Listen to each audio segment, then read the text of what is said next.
Assalamualaikum warahmatullahi wabarakatuh.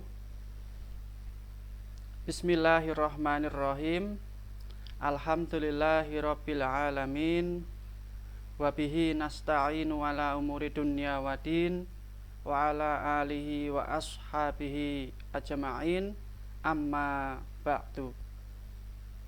Alhamdulillahirabbil alamin. Kita panjatkan puji syukur kehadirat Allah Subhanahu wa taala, yang mana di kesempatan sore yang berbahagia ini sekali lagi kita masih diberi oleh Allah, yaitu berupa nikmat bisa menjumpai akhir bulan Ramadan ini. Di sore hari ini merupakan hari penghujung bulan Ramadan.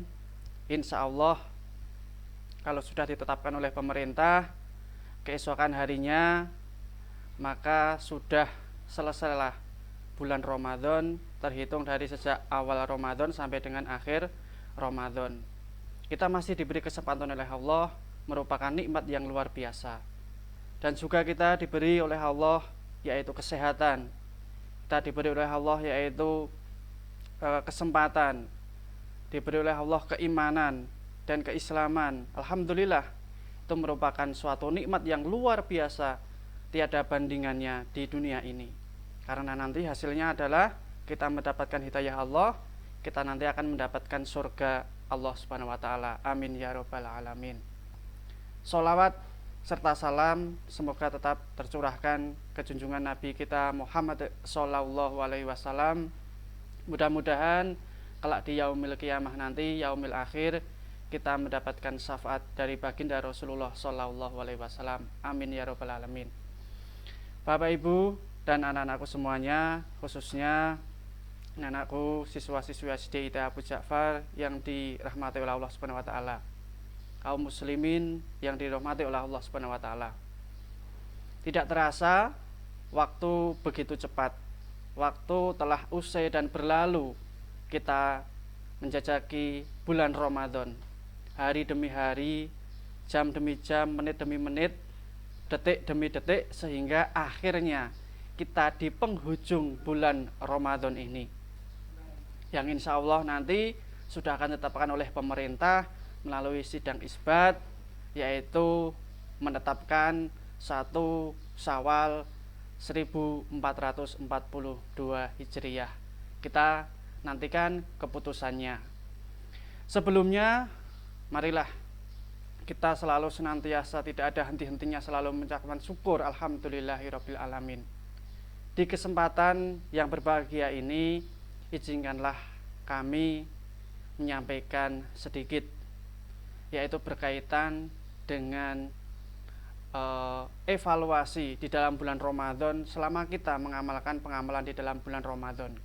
Apakah target-target yang kita tentukan sudah tercapai? Nah, oleh karena itu mari kita harus mawas diri. Yang pertama, kemarin 1 bulan penuh kita melaksanakan ibadah puasa. Apakah puasa kita sudah sukses? Yang pertama, mari kita tengok diri kita sendiri. Apakah ada yang bolong-bolong? Ayo anak-anakku, apakah mempunyai hutang puasa? Berapa kali? Nah, mari kita tingkatkan lagi puasanya kelak di tahun yang akan datang. Jangan sampai ada yang bolong lagi. Yang kedua, sholat malamnya, yaitu sholat taraweh atau sholat lail. Apakah kita sebulan penuh melaksanakannya, atau cuma jelong-jeling istilah bahasa Jawanya, di depan sholat taraweh dengan semangat giat, kemudian di pertengahan bulan kita kendung, ngelokro dan lain sebagainya. Di akhir kita semangat lagi. Jangan sampai, kita tingkatkan lagi besok di bulan Ramadan yang akan datang. Yang ketiga, yaitu tadarus Al-Qur'annya. Nah, apakah kita sudah bisa mengkhatamkan minimal 1 kali khatam atau belum? Ya, alhamdulillah, di kesempatan yang ada di penghujung bulan Ramadan ini diusahakan kita khatamkan, yaitu minimal sekali di dalam membaca Al-Quran, bisa khatam di dalam bulan Ramadan. Kemudian yang keempat adalah kita sukseskan, yaitu zakat kita, zakat fitrah kita.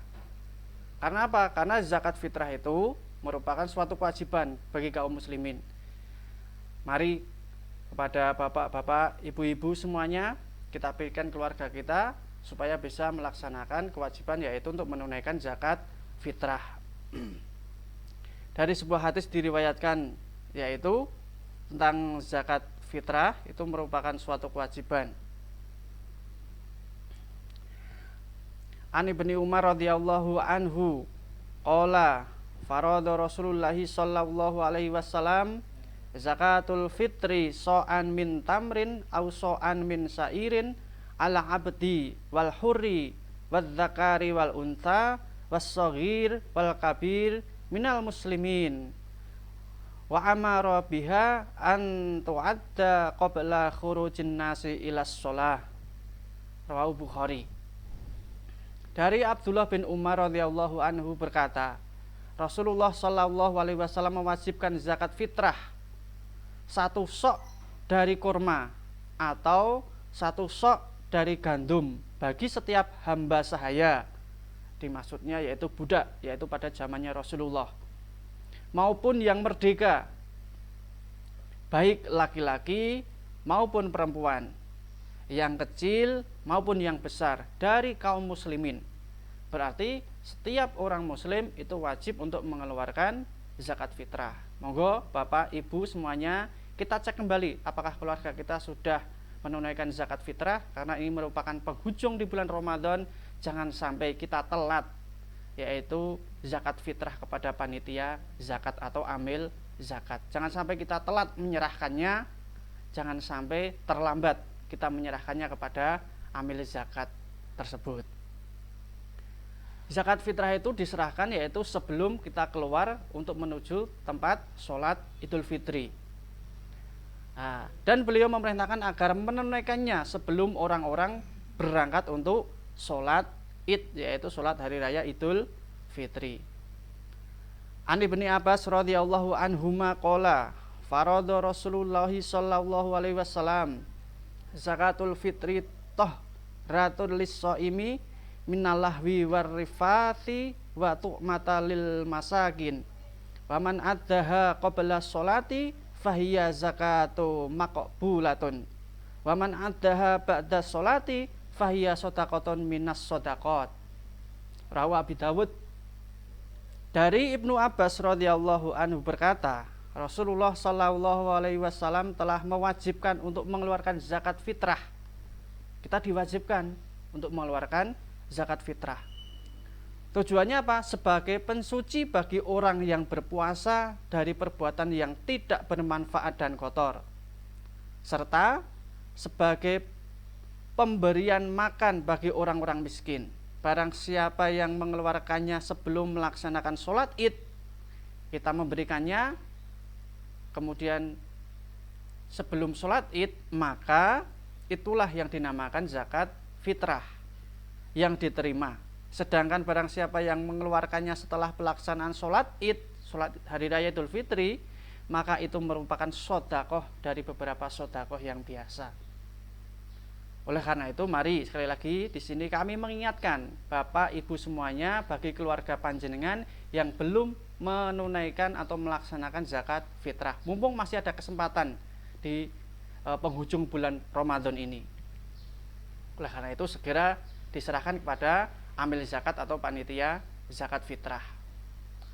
Nah, setelah nanti sudah diputuskan oleh sidang isbat oleh Kementerian Agama bahwa sudah ditetapkannya 1 Syawal, maka 1 Syawal tersebut merupakan hari raya umat Islam di seluruh dunia. Karena apa? Karena kita sudah menuju hari kemenangan. Kita sudah menang di dalam melaksanakan puasa Ramadan selama 1 bulan utuh. Nah, alhamdulillah, kalau kita diniati dengan ridho karena Allah, dengan ikhlas cuma mencari pahala dari Allah, maka segala dosanya akan diampuni oleh Allah Subhanahu wa taala. Man shoma Ramadhana imanan wa ihtisaban, ghufira lahu ma taqaddama min dhanbi. Oleh karena itu kita bangga. Mari kita bersenang-senang, tapi jangan lupa, jangan terlalu membanggakan diri. Wah, aku dihapus dosane berarti gak apa-apa. Jangan seperti itu, nggih. Mari tetap kita berada di jalan koridor agama Islam. Oleh karena itu, sekali lagi mari anak-anakku semuanya kita meningkatkan iman dan takwa kepada Allah Subhanahu wa taala dengan yang sepenuh hati dan yang sebenar-benarnya. Bapak Ibu semuanya, kaum muslimin rahimakumullah yang dirahmati oleh Allah.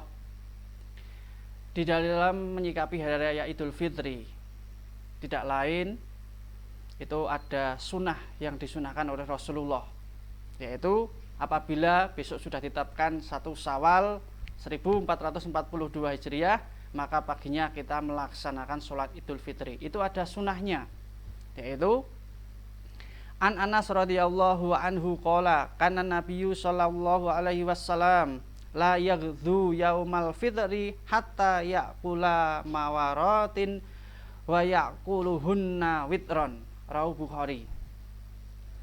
Yang artinya dari Anas bin Malik radhiyallahu anhu berkata bahwasanya Nabi Muhammad sallallahu alaihi wasallam tidak berangkat untuk sholat Idul Fitri sehingga beliau makan buah kurma. Jadi sunahnya sebelum kita berangkat menuju ke tanah lapang atau tempat dilaksanakan sholat Idul Fitri, maka kita disunahkan untuk makan terlebih dahulu. Kalau zamannya Rasulullah yaitu makan buah kurma terlebih dahulu. Beliau memakannya dengan jumlah yang ganjil. Tapi kalau kita nggih monggo terserah. Yang penting sunahnya adalah sebelum keluar menuju ke tempat sholat Idul Fitri, kita disunahkan untuk memakan makanan terlebih dahulu. Entah itu makan roti, entah itu makan buah, anggur, dan lain sebagainya. Oke, kita mengikuti sunnah Rasulullah. Dan setelah hari raya nanti pasti ada tradisi. Tradisi Jawa itu apa, Pak? Tradisi orang Jawa tidak lain adalah tradisi apa? Lebaran hari raya Idul Fitri yang dinamakan yaitu Sawalan. Oleh karena itu kita tetap mengedepankan protokol kesehatan. Oke, jangan sampai mengabaikan protokol kesehatan. Karena apa? Karena ini masih di pandemi COVID-19. Oleh karena itu saling menjaga diri satu sama lain. Boleh mengadakan silaturahim. Oke. Karena silaturahim itu juga mempunyai beberapa keberkahan, mempunyai beberapa manfaat. Silaturahim di dalam Islam itu disebutkan wa'budullaha wa la tusyriku bihi syai'aw wa bil walidaini ihsana wa bidzil qurba wal yatama wal masakin wal jari dil qurba wal jaril junubi was sahibi bil janbi wa banis sabil wa ma malakat aimanukum innallaha la yuhibbu man kana mukhtalan fakhur. Sembahlah Allah dan janganlah kamu mempersekutukannya dengan sesuatu apapun, dan berbuat baiklah kepada kedua orang tua, ibu bapak, kerabat-kerabat, anak-anak yatim, orang-orang miskin, tetangga yang dekat dan tetangga yang jauh, dan teman sejawat, ibnu sabil, dan hamba sahayamu. Sesungguhnya Allah tidak menyukai orang-orang yang sombong dan membangga-banggakan diri. Nah, di sini kita harus berbuat apa? Berbuat baik kepada anak-anak yatim, kepada orang-orang miskin dan tetangga dekat. Ya, kita mempunyai tetangga dekat. Biasanya pada waktu hari raya Idul Fitri atau hari raya Lebaran, kita biasanya silaturahim, saling berkunjung satu dengan yang lainnya. Oleh karena itu, mari kita jaga ukhuwah Islamiyah ini dengan cara saling bersilaturahim. Karena apa? Karena dengan saling bersilaturahim, maka kita akan dilapangkan rizkinya dan dipanjangkan umurnya. Dalam artian kita mendapatkan keberkahan di dalam kita mencari rizki Allah, dan kita mendapatkan keberkahan yaitu di dalam umur kita. umur kita menjadi berkah atau barokah. Man sarahu ayyub sato lahu fi rizkihi au yunsa'alahu fi athari fal yasil rahimah. Barang siapa yang ingin dilapangkan rizkinya dan dipanjangkan umurnya, maka hendaklah ia menyambung tali silaturahmi atau tali silaturahim, yaitu diriwayatkan oleh Bukhari dan Muslim.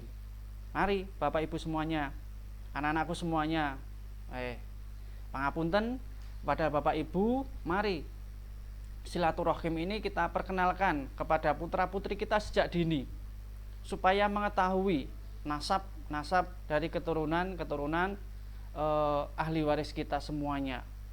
Ini yang dinamakan Pak D, nah, ini yang dinamakan Pak Le. Jadi anak-anak kita itu mengetahui, iki Pak D, iki Pak Le, iki Bude, iki Pak Le, iki Simbah, iki Mbah Buyut, baik dari keluarga bapak maupun dari keluarga ibu. Itulah tujuannya untuk silaturahmi, untuk saling mempertemukan satu dengan yang lainnya. Walaupun di dalam kondisi masih pandemi, bisa silaturahim lewat virtual, lewat video call. Sekarang zamannya sudah canggih. Mari kita tetap jaga tali silaturahim, tali persaudaraan antara sesama muslim. Kita sambung apabila ada yang sudah putus.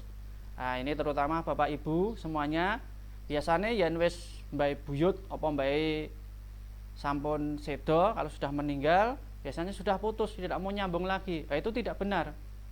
Kita harus sambung kembali. Supaya apa? Supaya mengetahui, bisa diturut garisnya dari simbah, dari anak, kemudian turun ke putu, kemudian ke buyut, kemudian ke canggah, kemudian ke wareng, udek-udek, gantung siwur, kemudian cicit wening, goprak sente, kemudian sampai dengan trah tumarah. Trah tumarah itu merupakan keturunan dari Simbuah, yaitu ke-17, garis ke-17. Bisa diturut semuanya, supaya mengetahui nasab-nasabnya.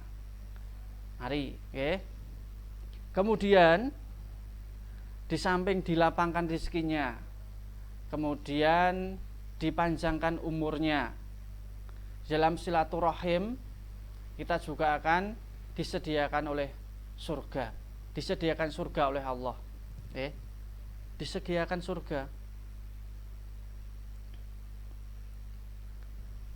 Faqala nabiyyu ta'budullaha la tusyriku bihi syai'a wa tuqimus sholata wa tu'tiz zakata wa tasilu tarahimika falama adbaro. Qala nabiyyu in tamassaka bima amartu bihi dakhalal jannah.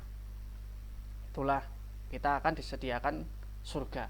Nabi SAW bersabda, engkau beribadah kepada Allah dan tidak menyekutukannya. Kita tidak menyekutukan. Berarti kita cuma Allah yang kita sembah. Tidak menyekutukan dengan sesuatu apapun. Kemudian kita menegakkan sholat, membayar zakat. Nah, tadi telah kami utarakan di depan, yaitu membayar zakat. Dan engkau mau menyambung silaturahim. Kita sambung tali silaturahim, tali persaudaraan di antara sama keluarga, di antara sama kerabat, sanak kadang, dan lain sebagainya. Karena antara muslim satu dengan muslim yang lainnya itu adalah bersaudara. Kita sambung. Setelah orang itu pergi, kemudian Nabi SAW bersabda, jika dia melaksanakan apa yang aku perintahkan tadi, yaitu kita mau menegakkan sholat, kita mau membayar zakat, dan kita mau menyambung tali silaturahim, pastilah dia akan masuk surga. Itulah yang disabdakan oleh Rasulullah SAW. Lah, kemudian pada saat hari raya itu banyak sekali ucapan-ucapan yang disampaikan, baik entah itu menggunakan bahasa Jawa dan lain sebagainya atau bahasa Indonesia. Tapi ucapan yang diriwayatkan dalam sahabat atau dalam hadis itu adalah ucapan taqabbalallahu minna wa minkum. Nah, semoga Allah menerima amal ibadah kita semuanya, yaitu pada bulan Ramadan. Itu jangan lupa ya, taqabbalallahu minna wa minkum. Bapak nek nganggo liyane Pak, nggih monggo terserah, yang penting itu jangan lupa. Anak-anak diajari sungkem Pak, monggo nggih, Bapak Ibu semuanya, anak-anak diajari sungkem itu lebih baik, nggih, diajari sungkem. Ngaturaken sedaya lepat nyuwun pangapunten dan lain sebagainya. Sugeng riyadi Mbah. Monggo nggih. Tapi jangan sampai lupa yaitu ucapan taqabbalallahu minna wa minkum. Atau taqabbalallahu minna wa minka. Monggo, itu contoh-contoh ucapan yang dihasilkan oleh Rasulullah. Anak-anakku semuanya, Bapak Ibu semuanya yang kami hormati, kaum muslimin rahimakumullah. Karena pentingnya menjalin tali silaturahim, marilah senantiasa kita ajak keluarga kita, sanak saudara kita untuk selalu menjalin tali silaturahim. Silu man qata'aka wa ati man haramaka wa a'rid amman dzalamaka. Sambunglah orang yang memutuskan hubungan denganmu. Apabila ada orang yang memutus hubungan dengan kita, kita sambung. Ya. Seandainya ada salah satu dari ahli waris atau keluarga kita, yang tidak pernah ketemu, kita sambung. Jangan sampai yang sudah dekat kita dekatkan lagi, jangan. Yang tidak tahu nasabnya kita sambungkan kepada anak cucu kita supaya tahu ini termasuk saudara kita ini. Nah, ini masih saudara. Berilah kepada orang yang tidak memberi kepadamu. Nah, biasanya ini orang-orang Jawa jenenge munjung atau punjungan. Berilah kepada orang yang tidak memberi kepadamu. Dipunjung badan. Nah, dan berpalinglah dari orang yang berbuat zalim kepadamu. Apabila ada yang berbuat zalim kepada kita, kita berpaling. Tidak usah kita hiraukan. Kita doakan saja, mudah-mudahan mendapat hidayah dari Allah Subhanahu wa Ta'ala. Kemudian anak-anakku semuanya, jangan lupa kita berada di penghujung bulan Ramadan, kita menyongsong hari kemenangan dan dilanjutkan esokan harinya yaitu sholat Idul Fitri, kemudian silaturahim. Sekali lagi jangan lupa tetap mengedepankan protokol kesehatan. Bila berpergian ke rumah sanak saudara, jangan lupa yaitu 3M, yaitu memakai masker, mencuci tangan, dan menjaga jarak. Karena apa? Karena demi kesehatan dan demi keamanan kita semuanya di dalam menjalani pandemi COVID-19 saat ini. Nah, setelah kita selesai melaksanakan ibadah puasa Ramadan 1 bulan dan kemudian ditutup dengan takbiran, malam takbir karena sudah 1 Syawal, masih ada lagi yaitu amalan di bulan Syawal. Tapi jangan lupa setelah kita puasa 1 bulan itu seharusnya kita lebih meningkat lagi. Karena apa? Karena bulan kemarin sudah kami sampaikan bahwasanya kita berada di bulan Ramadan ini merupakan bulan pendadaran kita dimasukkan di dalam kawah candra di muka. Setelah kita keluar dari kawah candra di muka, setelah kita keluar dari bulan Ramadan, kita harus lebih meningkat lagi. Karena apa? Karena kita sudah berpuasa selama sebulan penuh. Kita sudah berpuasa sebulan penuh, berarti setelah puasa kita harus meningkat lagi. Karena apa? Salah satunya yaitu kita lebih meningkatkan keimanan kita, ketakwaan kita kepada Allah Subhanahu wa taala. Berbicaranya yang lebih baik lagi, ya. Dan kemudian meningkatkan ibadah-ibadah sunnah kita, ya. Dan lain sebagainya. Intinya setelah bulan Ramadan kita harus meningkat lagi. Jangan sampai setelah bulan Ramadan kita malah tidak meningkat lah, berarti puasa kita kemarin perlu kita pertanyakan, bagaimanakah kualitas puasa kita. Nah, jangan sampai kita tidak meningkat. Kita harus meningkat karena bulan Syawal itu adalah bulan peningkatan, ya, harus meningkat lagi, meningkat segalanya, terutama ibadah kita, ya. Kita tertibkan lagi sholat 5 waktu yang biasanya kurang pas waktunya dan lain sebagainya. Bahkan anak-anakku semuanya mungkin ada yang kelenderan atau bolong, mari, ya, jangan sampai bolong lagi, ya, karena sholat itu wajib. Dan di dalam bulan Syawal, itu nanti masih ada sebuah pengamalan yang mendatangkan pahala yang cukup besar, yaitu apa? Puasa di bulan Syawal, yaitu puasa Syawal.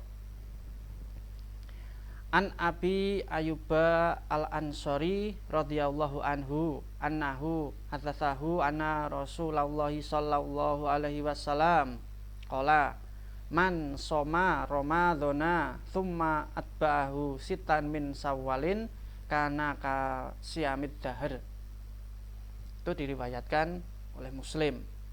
Artinya Abu Ayyub Al-Ansari, semoga Allah Subhanahu wa taala ridho atasnya, melaporkan Rasulullah sallallahu alaihi wasallam berkata, dia yang berpuasa selama Ramadan dan melanjutkan 6 hari puasa saat bulan Syawal akan seperti melakukan puasa selama 1 tahun. Dalam artian berarti puasa terus. Kok bisa, Pak? Puasa selama 1 tahun? Ya bisa. Nah, ini secara matematika. Puasa Syawal itu terdiri dari 6 hari. Kemudian puasa Ramadan yaitu 30 hari. Setiap 1 hari itu mewakili 10 hari. Jadi 6 hari sama dengan 60 hari. 30 hari di bulan Ramadan sama dengan 300 hari. Kalau dijumlah semuanya, 300 ditambah 60 sama dengan 360 hari. 1 tahun ada berapa? Kurang lebih ada 360 hari. Itulah pahalanya. Kalau kita mau melaksanakan ibadah sunnah, yaitu puasa 6 hari di bulan Syawal. Nah, pahalanya sama dengan puasa 1 tahun atau puasa terus. Karena puasa Ramadan kita tidak ada bolong-bolongnya, 1 bulan puasa terus. Kemudian dilanjutkan puasa Syawal. Tapi jangan tanggal 1 Syawal, karena tanggal 1 Syawal itu tidak boleh puasa, Tanggal 1 Syawal itu tidak boleh puasa. Karena itu hari kemenangan umat Islam.